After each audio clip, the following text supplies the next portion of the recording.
Le pacifisme et tout ce qu'il recouvre, il est à l'ouest. Et les euromissiles, ils sont à l'est. We shall fight in the hills. We shall never surrender. Não estamos mais isolados. A solidariedade europeia não nos faltará. Diplomatas, um podcast de análise da atualidade internacional com Teresa de Sousa e Carlos Gaspar.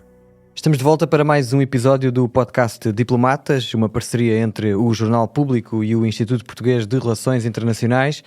A jornalista Teresa de Sousa e o investigador Carlos Gaspar estão aqui comigo no Estúdio do Público em Lisboa. Eu sou o António Saraiva Lima. Estamos a gravar este episódio ao final da manhã de quarta-feira, dia 11 de março. Vamos voltar a centrar grande parte da nossa conversa no Médio Oriente e nos últimos desenvolvimentos da guerra entre Estados Unidos e Israel contra o Irão. De seguida olharemos para a China, na semana em que termina a sessão anual do Congresso Nacional Popular, que trouxe novidades no campo da economia e da defesa do gigante asiático. No final teremos ainda tempo para uma breve nota sobre o legado de Marcelo Rebelo de Sousa nos campos da política externa e da diplomacia.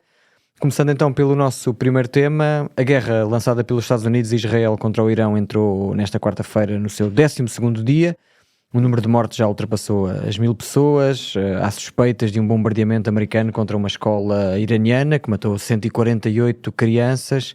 Os Estados Unidos têm focado os seus ataques ultimamente na marinha do Irão, enquanto Israel continua a bombardear Teherão e outros alvos terrestres.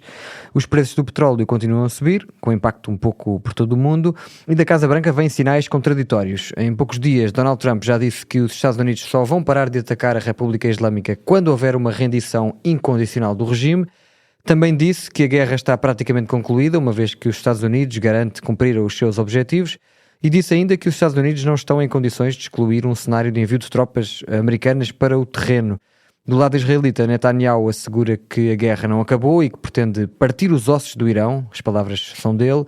E do lado iraniano, o regime também não dá sinais de querer recuar na resposta militar, que continua a envolver e a afetar vários países vizinhos na região, mas acima de tudo não parece querer mudar o rumo político e ideológico da teocracia iraniana ao escolher para guia supremo Mojtaba Khamenei, mais um dirigente da linha dura do regime. Carlos, muito se tem falado no day after e na suposta falta de planeamento do governo Trump para um cenário de queda do regime ou de manutenção do regime com outros líderes, mas parece que o que está a faltar, na verdade, é um plano para a resolução da própria guerra, ou não? Ou ainda é muito cedo para dizer isto? Não parece que exista esse problema. Nós temos esse problema porque, provavelmente, temos de referência incorretos. Quando o presidente George W. Bush invadiu o Iraque em 2003, tinha um programa para a ocupação militar e para a reconstrução de um regime democrático no Iraque. Sabemos como é que isso acabou, mas obviamente havia um plano desenvolvido, detalhado e mal feito, mas muito detalhado e muito elaborado. Aqui não há nada disso porque o presidente Donald Trump não está preocupado com a evolução política interna do Irão. Se o regime se desagregar, mais tarde ou mais cedo há de se desagregar, tanto melhor.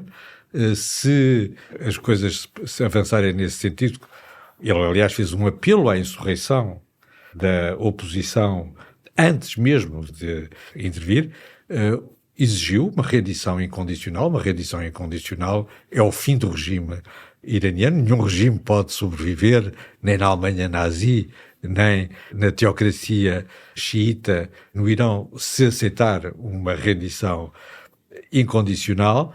E agora diz-nos, tendo em conta a resposta dos iranianos, a resistência militar dos iranianos e a resistência política do regime teocrático, que vai encerrar rapidamente esta ofensiva. Já demorou mais tempo do que a Guerra dos 12 Dias em junho do ano passado.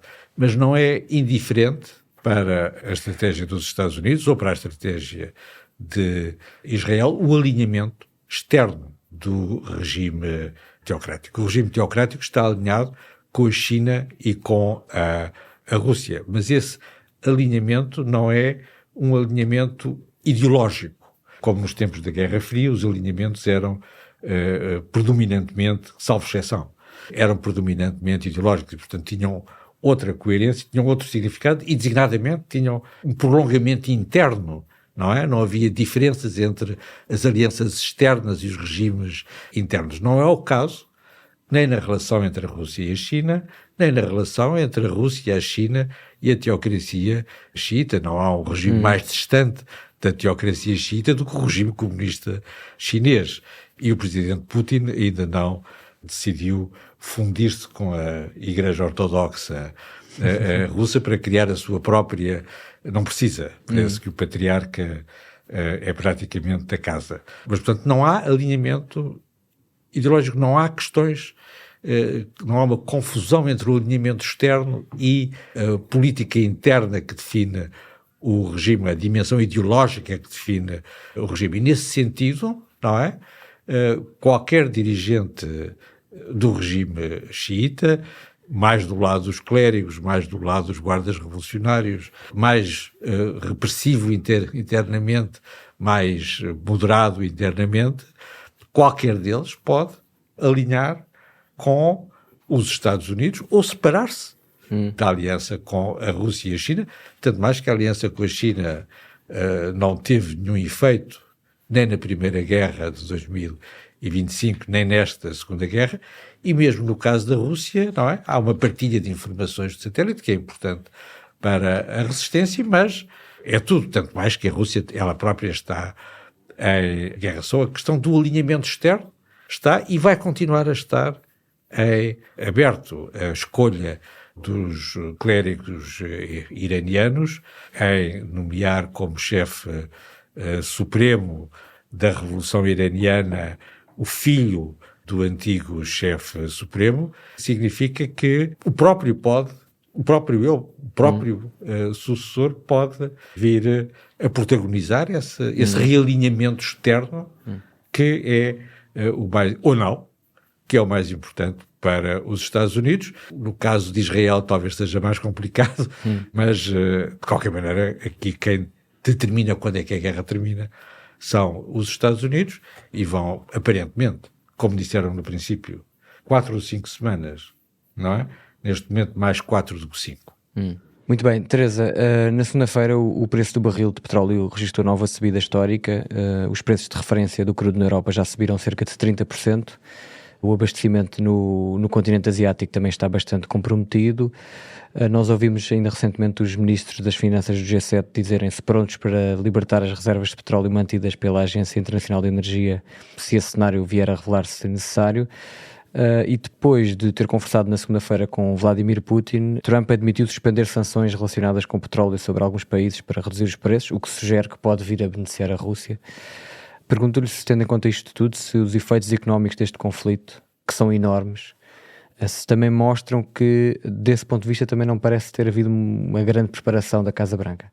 Quer dizer, a preparação da Casa Branca, se tivesse havido, não era tanto com o que esta crise, em termos do mercado energético, pode atingir e atingirá, se o conflito se prolongar, a China, embora possa ter havido estrategos nos Estados Unidos que pensaram isso, como aliás o Carlos explicou bem, mas não devem ter pensado, na Casa Branca pelo menos, o impacto imediato no bolso dos americanos. Neste momento, e isso é que leva, creio eu, Trump a dizer de manhã que a guerra é prolongada, à tarde que isto está quase acabado, e à noite que não sabe bem porque é preciso a total rendição do regime iraniano. Muitas vezes as contradições vêm com o que ele diz numa conferência de imprensa, por exemplo, e depois com o que vai escrever horas mais tarde nas suas redes sociais. Não é preciso passar muito tempo a ele se contradizer, como nós já todos aprendemos, mas a verdade é que, começando pelos Estados Unidos, os preços da gasolina na bomba para o consumidor já aumentaram 19%. A mesma Agência Americana de Energia emitiu um comunicado ontem a dizer que, mesmo depois da guerra acabar, a normalização dos preços da energia nos Estados Unidos não vai acontecer antes de 2027, ou seja, isto não é acaba a guerra e os preços da bomba da gasolina vai ficar como estava antes. É muito mais complicado do que isso. Em termos globais, o continente mais afetado por esta guerra generalizada no Médio Oriente é claramente a Ásia. A dependência das democracias, Japão, a Coreia do Sul, é enorme, a dependência da China é enorme, a dependência dos pequenos e médios países asiáticos é enorme, a própria dependência da Índia é muito grande. A China importa dos países do Golfo 40% das suas necessidades em gás liquefeito e importa dos países do Golfo, não só do Irão, dos países do Golfo em geral, apesar da Rússia e das consequências da guerra na Ucrânia, importa um valor muito alto, que também anda à volta dos 40% a 50% do petróleo dos países do Golfo. E não é só isso. A China, nos últimos anos, estabeleceu relações muito fortes com vários países da região do Golfo, a Arábia Saudita, os Emirados Árabes Unidos, o Irão, o Catar, no sentido não só das importações do gás liquefeito e de petróleo, mas também de grandes investimentos chineses na região, de valores enormes, nomeadamente com o Irão e com a Arábia Saudita. Era o mercado que mais aumentava em relação às exportações chinesas, painéis solares, maquinaria, carros elétricos, substituindo um pouco as perdas de mercado nos Estados Unidos por causa das tarifas e, portanto, em termos globais, em termos de impacto económico, esta guerra tem um impacto grande num país que, como nós vimos agora com as sessões do Congresso chinês que estão a decorrer, não está com perspectivas de crescimento muito agradáveis, são as mais baixas desde 1991 e precisa de continuar a um ritmo de exportações elevado para aguentar esse crescimento. A Europa é um caso menos grave que a Ásia, diversificou mais as suas dependências. A Europa não tem, a não ser no Mar do Norte, com a Noruega e o Reino Unido, não produz energia. Tem um programa, evidentemente, de substituição da energia fóssil pela energia renovável, tem uma grande dependência de gás liquefeito que está a ser garantida, sobretudo pelos Estados Unidos, mas a preços que esta crise vai fazer aumentar. Os preços nas bombas já aumentaram. E, portanto, para a Europa, depois de ter conseguido absorver praticamente o choque da guerra da Ucrânia há 4 anos, controlando finalmente a inflação e baixando as taxas de juros de referência, volta a enfrentar outro choque que, se a guerra se prolongar, pode ser um choque inflacionista que não vem, naturalmente, muito a favor de um crescimento económico que já de si é bastante anémico. Portanto, não sabemos ainda, para concluir, se esta guerra vai provocar uma crise económica internacional. Isso vai depender do prolongamento da guerra, da duração da guerra, dos resultados da guerra, daquilo que acontecer no final, mas há efeitos muito fortes que já estão a ser sentidos, que vão continuar a ser sentidos e que não vão desaparecer no dia em que a guerra acabar. Prolongam-se no tempo, têm consequências no tempo. Muito bem, voltemos aqui ao Irão e ao regime, porque a Assembleia de Peritos escolheu Mojtaba Khamenei para suceder ao pai, que foi morto no primeiro dia de ataques dos Estados Unidos e de Israel. Tem 56 anos, não tem experiência governativa, nem sequer grandes intervenções públicas, é um líder religioso de grau intermédio. Diz-se, no entanto, que tem sido uma figura influente nos bastidores, que tem muito boas relações com o aparelho de segurança, nomeadamente com os guardas da Revolução e com o sistema de repressão. Também partilha com o pai a visão mais dura do regime, mais anti-Estados Unidos. Carlos, tirando aqui a particularidade dos revolucionários que derrubaram uma monarquia em 1979 terem decidido por uma sucessão dinástica, que sinal é que o regime dá para dentro e para fora do Irão com esta escolha? É uma escolha fraca, é uma figura de transição. Não há nos regimes teocráticos nenhuma tradição dinástica. Ele não tem outras qualificações para ter sido escolhido, além de terem morto o pai, e dos Estados Unidos, que mataram o pai, o grande Satã que matou o pai, e o pequeno Satã que ajudou na campanha do bombardeamento estratégico, não é?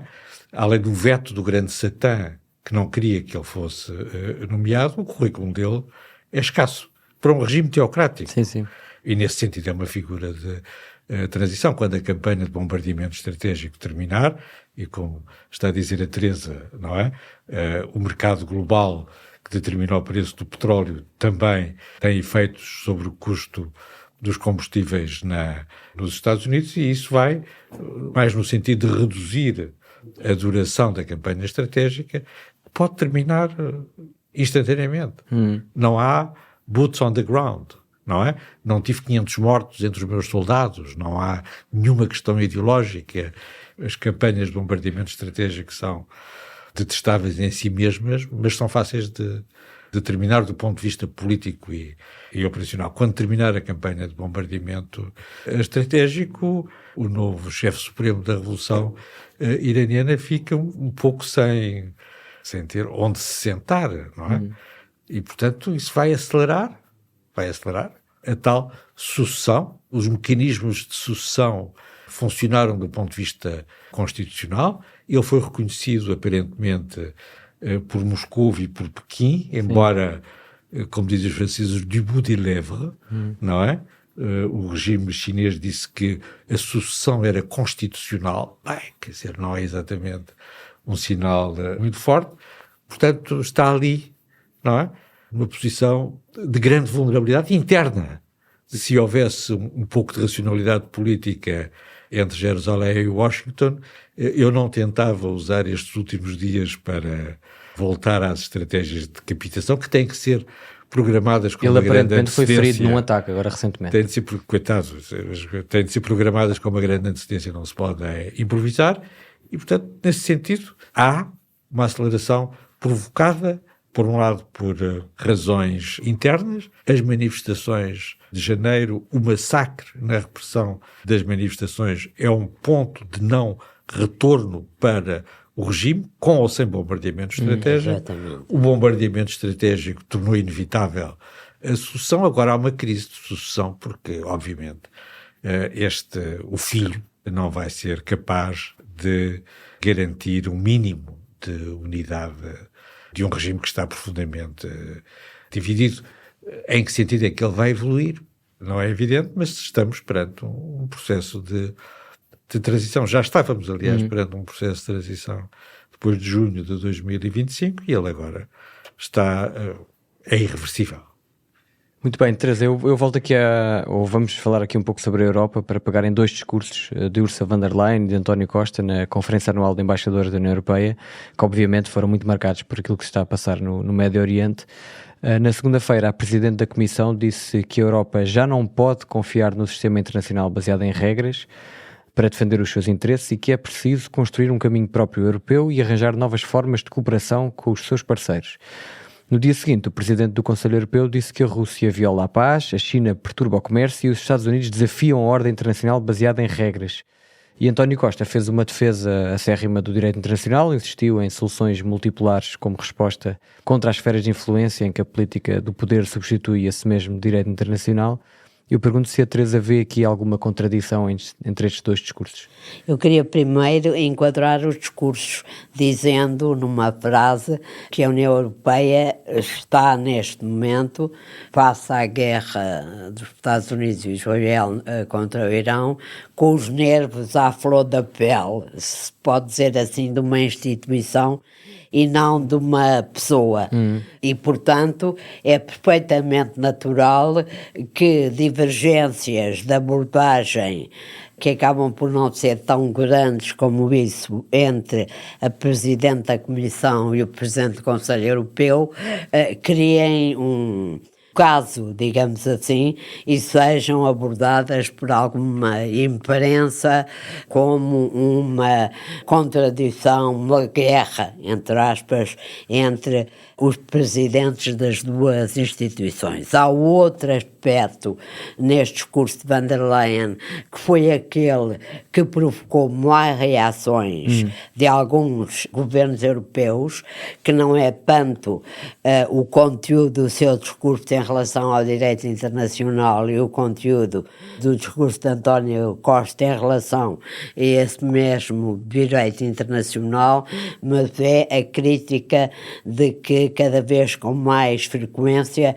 a Presidente da Comissão entra em domínios dos quais não é responsável, insistindo que a política externa e defesa europeia pertence aos governos europeus essencialmente. A Comissão tem alguns domínios que são importantes, como as relações comerciais, por exemplo, que fazem parte da política externa, naturalmente, numa visão mais abrangente, mas ela entra em domínios que são dos governos europeus, do Conselho Europeu e do Presidente do Conselho Europeu, que tem as funções de representação da União externamente. Foi mais essa crítica que foi ouvida em relação ao discurso de van der Leyen e menos em relação ao discurso de António Costa. Agora, os dois discursos representam, olha, outro exemplo em que ela foi muito criticada, talvez com menos razão, pelos governos europeus, foi quando,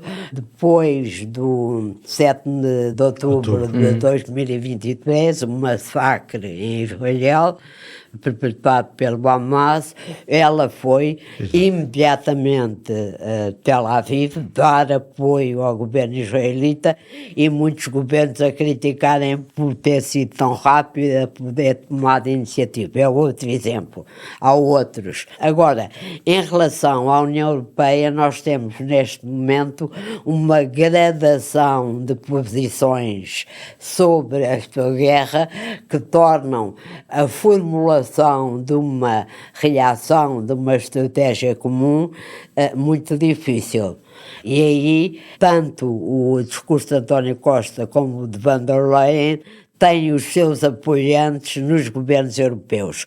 A Polónia apoia claramente a intervenção, apoia preto no branco a intervenção americana no Irão. A Alemanha, através de Friedrich Merz, tem uma posição mais próxima de Ursula von der Leyen, que por sinal é alemã, como nós sabemos. E do mesmo partido. E do mesmo partido de Friedrich Merz.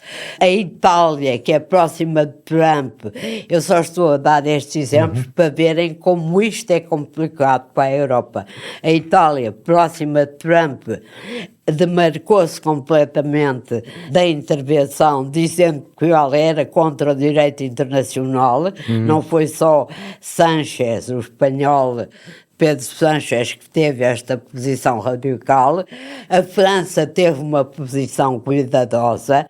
Quer a França, quer o Reino Unido, têm bases militares na região que têm de defender e têm acordos e violam frequentemente o direito internacional e têm acordos de segurança com alguns países do Golfo que têm de cumprir. Quer dizer, há esta cacofonia europeia, tem a sua razão de ser e tem a sua razão de ser por uma razão muito simples que torna uma posição comum da Europa forte, compreensiva, com algum impacto internacional, que é o facto dificílimo de a Europa precisar de Trump para defender Kiev e criticar Trump em relação a Teherão. Como é que se faz este equilíbrio? Não é fácil politicamente e é por isso que a Europa tem tanta dificuldade em definir-se perante esta guerra, mas eu devo dizer que a diferença principal, que foi muito sublinhada pela imprensa europeia, é que António Costa disse que o direito internacional continua a ser a única forma de o mundo se relacionar de uma forma relativamente pacífica e cooperante e que não há alternativa a isso. Van der Leyen disse que a Europa, guardiando o direito internacional, começava a ser, como recorrendo a um ditado popular português, chover no molhado, porque essa ordem internacional já não existia. Mas, mais adiante no seu discurso, Van der Leyen diz que a Europa tem de continuar fiel à Carta das Nações Unidas e ao sistema das Nações Unidas, da qual ela diz a Europa e os Estados Unidos são os grandes financiadores, embora insistindo na ideia de que este sistema internacional da ONU tem de ser urgentemente reformado. Portanto, eu não vejo aqui uma contradição abissal entre António Costa e Van der Leyen. São posições com nuances diferentes, as tónicas que cada um escolhe são diferentes. António Costa, no discurso, faz uma crítica enorme à guerra como beneficiando da Rússia em todos os sentidos, e aí há uma crítica indireta aos Estados Unidos.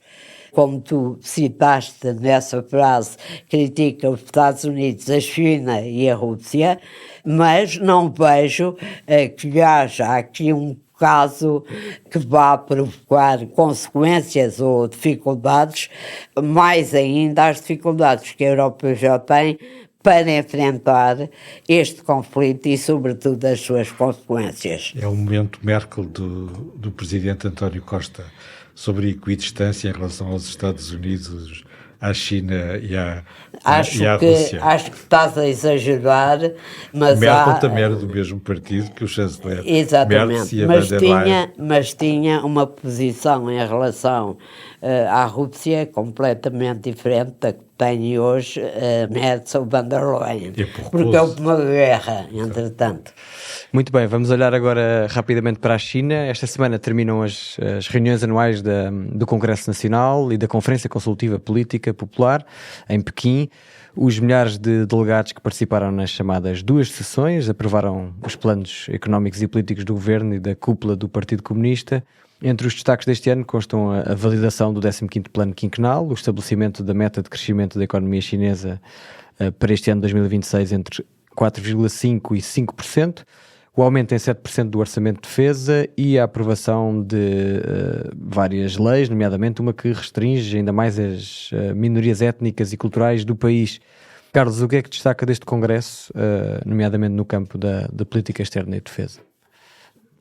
Houve uma intervenção rara do Ministro dos Negócios Estrangeiros e membro do Bureau Político, Wang Yi, no Congresso e numa conferência de imprensa em seguida ao Congresso, em que ele se esforçou por atualizar as prioridades da política externa chinesa, e a intervenção dele é interessante nesse sentido. O primeiro ponto que ele quis sublinhar, nas vésperas da visita do Presidente dos Estados Unidos à China, que ocorrerá quer a guerra no Irão continue, quer não termine, era esse o sentido da intervenção do Ministro dos Negócios Estrangeiros. Está marcada para o final do mês, essa visita. Exatamente. Ele quis sublinhar que essa era a questão mais importante para a política externa chinesa, a relação entre os Estados Unidos e a China é a relação política mais importante para a estabilidade internacional, e o modelo que Pequim passou a defender é um velho modelo da coexistência pacífica, como nos tempos de Khrushchev e da União Soviética no fim dos anos 50. O contraponto dessa relação de coexistência pacífica é a aliança exemplar com a Rússia, mais uma vez, como nos anos 50, na altura era a União Soviética que estava aliada com a China, agora é a China que está aliada com a Rússia pós-soviética. Em terceiro lugar, o Wang Yi sublinhou a interdependência e a complementaridade entre a China e a União Europeia. Para Pequim é decisivo separar a União Europeia dos Estados Unidos. O Wang Yi diz mesmo que a União Europeia, contra todas as evidências, é um polo de poder no sistema internacional, e ele, tal como os russos, os iranianos, os norte-coreanos ou os brasileiros, defende um sistema multipolar, e insistiu nesse ponto. Defende também, em teoria geral, uma ordem multilateral. As duas coisas são incompatíveis, mas nem toda a gente ainda está preparada para reconhecer que a multipolaridade e o multilateralismo não casam um com o outro. Em quarto lugar, a Índia. Pela primeira vez, há aqui uma forte presença da Índia e do Japão. Em quinto lugar, um aviso à Índia de que tem que escolher se está do lado da China ou se está do lado dos Estados Unidos, e uma crítica ao Japão, que já escolheu e está dos lados dos Estados Unidos e de Taiwan contra a República Popular da China, e um grande final na intervenção do Wang Yi a explicar que o Sul global é a chave da futura ordem multipolar, o que nos leva a duvidar que ela venha a existir de qualquer forma estável. Teresa, o governo chinês, já aqui referimos, apresentou a mais reduzida meta de crescimento em 35 anos, falou em desafios externos, criticou as políticas proteccionistas dos Estados Unidos, claro, diz que quer apostar no consumo interno, já o tinha feito o ano passado, Mas não consegue. Nos setores de tecnologia, inteligência artificial, robótica. Eu pergunto-lhe se a China andou a crescer depressa demais nas últimas décadas ou se está verdadeiramente a precisar de reinventar o seu modelo económico. Eu creio que está verdadeiramente a necessitar de reinventar o seu modelo económico. Em teoria, já o reinventou, passar à prática é muito mais difícil neste momento. Porque é que a China precisa de um crescimento económico muito grande e precisou ao longo de décadas, desde que Deng Xiaoping, em 1979, disse que era glorioso enriquecer? Porque é que precisa de um crescimento económico tão grande, que foi de facto enorme, durante muitas décadas até hoje? Porque esse crescimento económico deu às várias camadas sociais da China, desde os camponeses, que eram paupérrimos, até à classe média, que vivia dentro das limitações de um país que não era desenvolvido, deu-lhes uma contínua melhoria das condições de vida. E isso foi uma forma importantíssima, a gente esquece disso por vezes, da legitimação perante a opinião pública chinesa do regime comunista, de partido único, de repressão, etc. Quando a China atinge, como já atingiu, um nível de desenvolvimento que a aproxima bastante das economias desenvolvidas, esse crescimento necessariamente tem de reduzir. E a China, politicamente, tem aqui um desafio enorme, que é proceder a essa transição da economia para um estádio muito diferente, sem esses crescimentos brutais que teve durante décadas, sem que o regime seja posto em causa. E hoje o regime já não tem a forma. Há 22% de desemprego nos jovens, na maioria dos quais são diplomados. Portanto, há aqui problemas... E vimos durante a pandemia manifestações, protestos raros, não foi? Exatamente. E vemos aqui que a sociedade chinesa já não é amorfa. Em que é que isso traduz? Traduz naquilo que o Xi Jinping está a fazer desde que tomou conta do poder em 2012, que é aumentar a violência repressiva do regime, controlar, nomeadamente através das tecnologias, a vida de cada cidadão e conseguir contrabalançar com o endurecimento do regime as dificuldades da transição económica, que são um problema. A China disse, como tu referiste, que tinha de assentar mais no consumo interno. Isso não está ainda a acontecer, não digo que não vai acontecer. Tem de continuar a apostar nas exportações, que essas sim continuam a comportar-se muito bem, mas isso cria internacionalmente atritos grandes com outras potências mundiais, nomeadamente com a União Europeia e, obviamente, com os Estados Unidos da América. Muito bem, vamos finalizar falando sobre Marcelo Rebelo de Sousa. António José Seguro já tomou posse como Presidente da República, por isso eu pedi ao Carlos uma breve nota sobre o que fica da diplomacia de Marcelo nesta última década. Não podemos falar propriamente de um legado do Presidente Santos nesta matéria. Manifestamente, ele não tem uma vocação, nem uma experiência, nem uma vocação para as relações internacionais, como jornalista certamente não tinha, e como dirigente político também não. De certa maneira, ele é ainda um homem do Império, provavelmente o último, e para ele as relações externas de Portugal são as relações com a Espanha, por um lado, com o Brasil e as antigas colónias africanas, por outro lado, e é aí que está o essencial da sua atenção e dos seus esforços. Os outros temas são relativamente distantes, isso notou-se bem, a indiferença em relação à guerra na Europa e em relação à Ucrânia era completa. A distância em relação aos Estados Unidos foi uma vez a Washington ser recebido pelo Presidente dos Estados Unidos é igualmente muito distante. Teve mesmo um lapsus calami terrível em relação ao Presidente Trump, quando disse que ele era um asset, um trunfo soviético. O que mostra bem que os termos de referência são outros. São do seu tempo, de certa maneira, não é? Ele é o último presidente que começou a fazer política antes do 25 de Abril. Em Portugal. Em Portugal, claro. Porque outros faziam lá fora. Exato. Em Portugal. Não. Contra o regime. Faziam todos, com certeza, mas é o único, estava a dizer, num sentido mais geral, sim. de que, como Jorge Sampaio, Mário Soares e por aí fora, ele começou a sua vida política antes do 25 de Abril. Nunca mais haverá um presidente que tenha começado a sua vida política antes do 25 de Abril, mas isso tem, neste caso, um peso forte nas limitações da sua intervenção nos domínios da política externa, da política de defesa ou das políticas de segurança. Tudo o que era para lá desta esfera limitada não o interessava ou não empenhava, não era uma prioridade para o Presidente Santos. Muito bem, meus caros, chegamos ao fim do nosso tempo. Muito obrigado mais uma vez por esta conversa muito boa, e quanto a si que esteve desse lado também, muito obrigado por ter ouvido este episódio. Não se esqueça que podem enviar perguntas e sugestões de temas para debate através dos e-mails antonio.lima@publico.pt ou podcast@publico.pt. Nós regressamos para a próxima semana com mais um episódio. Até lá. O podcast Diplomatas é uma parceria Público-IPRI, Instituto Português de Relações Internacionais.